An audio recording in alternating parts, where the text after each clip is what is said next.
kembali lagi bersama saya Rani Yuliasi dalam pembelajaran jarak jauh geografi.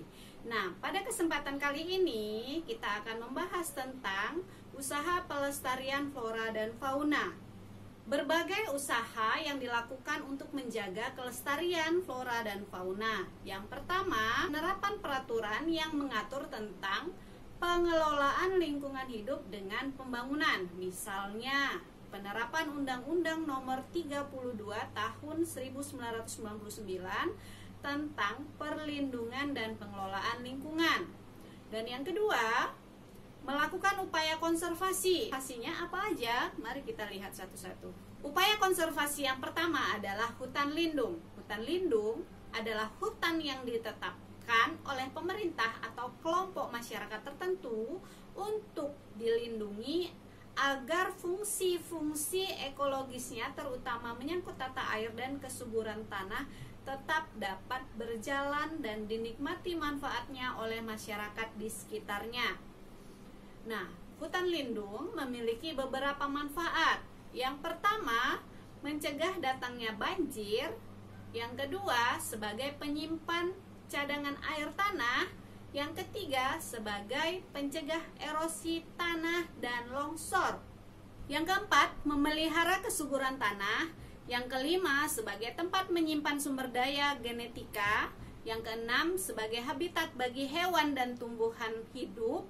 Yang ketujuh, sebagai tempat pendidikan dan rekreasi alam. Yang kedelapan, sebagai pencegah intrusi air laut. Dan yang terakhir, sebagai tempat wisata dan traveling.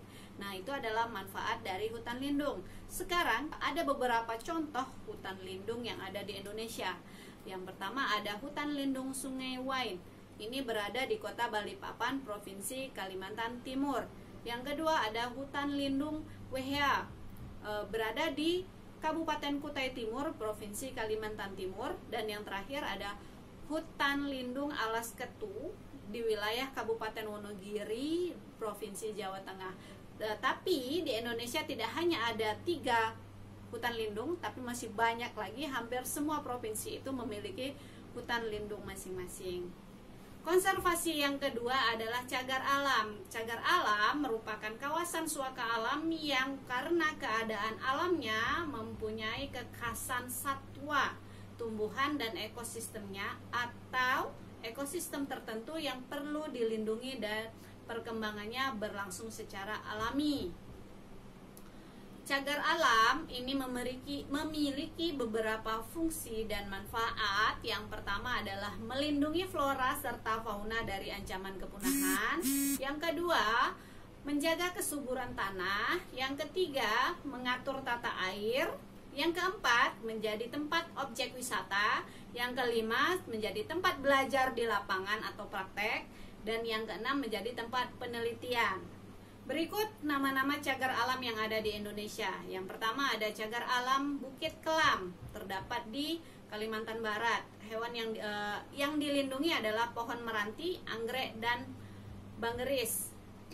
Yang kedua, Arjuni, berada di Jawa Timur. Yang dilindungi adalah hutan alpina dan hutan cemara. Yang ketiga, Krakatau, berada di Selat Sunda. Yang dilindungi adalah jenis jamur dan paku-pakuan. Yang keempat ada Rafflesia, terdapat di Bengkulu. Yang dilindungi adalah bunga Rafflesia. Yang kelima ada Taman Laut, berada di Maluku. Yang dilindungi adalah terumbu karang. Yang keenam Sibolangit, ini berada di Sumatera Utara. Yang dilindungi adalah bunga lebah dan bunga bangkai. Dan yang terakhir ada Padang Luwai, berada di Kalimantan Timur. Yang dilindungi adalah anggrek hitam. Konservasi yang ketiga adalah Suaka Marga Satwa. Suaka Marga Satwa adalah kawasan hutan suaka alam yang mempunyai ciri khas berupa keanekaragaman dan atau memiliki keunikan jenis satwa yang membutuhkan perlindungan atau pembinaan bagi kelangsungan hidupnya terhadap habitatnya.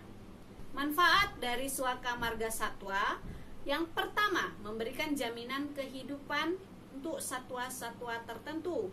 Yang kedua, habitat bagi hewan-hewan hutan. Yang ketiga, menyelamatkan hewan dari perburuan liar. Yang keempat, pembatasan ruang terhadap spesies tertentu sehingga dapat dikelola dengan baik. Yang kelima, bermanfaat untuk pariwisata pendidikan, ilmu pengetahuan dan penelitian. Yang keenam, menjadi identitas bangsa yang menarik minat wisatawan lokal mancanegara. Dan yang terakhir, menjadi bahan pertimbangan strategi konservasi. Berikut adalah contoh suaka marga satwa yang ada di Indonesia. Yang pertama ada buruman, berada di Sumatera Utara, melindungi gajah dan harimau Sumatera. Yang kedua ada danau Pulau Besar, berada di Riau, melindungi ikan arwana. Yang ketiga ada dangku, ini juga masih berada di Riau, melindungi harimau, beruang madu, rusa dan burung rangko. Yang keempat ada Pulau Bawean, berada di Jawa Timur, melindungi rusa. Yang kelima ada Bukit Batu, masih berada di Riau, melindungi orang utan, tapir dan harimau. Yang keenam ada Meru Betiri, berada di Jawa Timur, melindungi penyu hijau, penyu belimbing, dan rusa dan banteng. Dan yang ketujuh ada Tanjung Puting, berada di Kalimantan Tengah, melindungi kera hidung panjang dan orang utan. Dan yang terakhir ada Lorelindu, berada di Sulawesi Tenggara, melindungi anoa, rusa dan babi hutan. Konservasi yang keempat adalah Taman Nasional. Taman Nasional adalah sebuah pelestarian alam yang ditandai dengan mempertahankan ekosistem aslinya dan dikelola dengan sistem zonasi. Nah, zonasinya apa saja? Zona dalam Taman Nasional yang pertama ada zona inti, yang kedua ada zona rimba atau zona bahari, yang ketiga itu ada zona pemanfaatan, yang keempat ada zona lain. Zona lain terdiri dari zona tradisional, kemudian ada zona rehabilitasi, zona religi, dan yang keempat ada zona khusus. Manfaat dari Taman Nasional yang pertama adalah mengatur tata air tanah, yang kedua menstabilkan iklim, yang ketiga menjaga keanekaragaman hayati, yang keempat melindungi aneka satwa langka, yang kelima tempat penelitian dan pendidikan, yang keenam ada sosial ekonomi, dan yang terakhir jaminan masa depan. Berikut adalah taman nasional yang ada di Indonesia. Yang pertama ada Taman Nasional Bukit Barisan Selatan, berada di Provinsi Lampung. Yang kedua ada Taman Nasional Wakatobi, berada di Sulawesi Tenggara. Yang ketiga ada Taman Nasional Baluran, berada di Jawa Timur. Yang keempat ada Taman Nasional Bukit 30, itu berada di Provinsi Riau. Yang kelima ada Taman Nasional Kerinci Seblat, itu ada di Sumatera. Dan yang terakhir ada Taman Nasional Gunung Leuser, itu ada berada di Nangro Aceh Darussalam. Demikianlah materi pada video PJJ kali ini. Semoga bermanfaat, mudah dimengerti, tetap semangat mengikuti pembelajaran jarak jauh, dan tetap jaga kesehatan. Wassalamualaikum warahmatullahi wabarakatuh.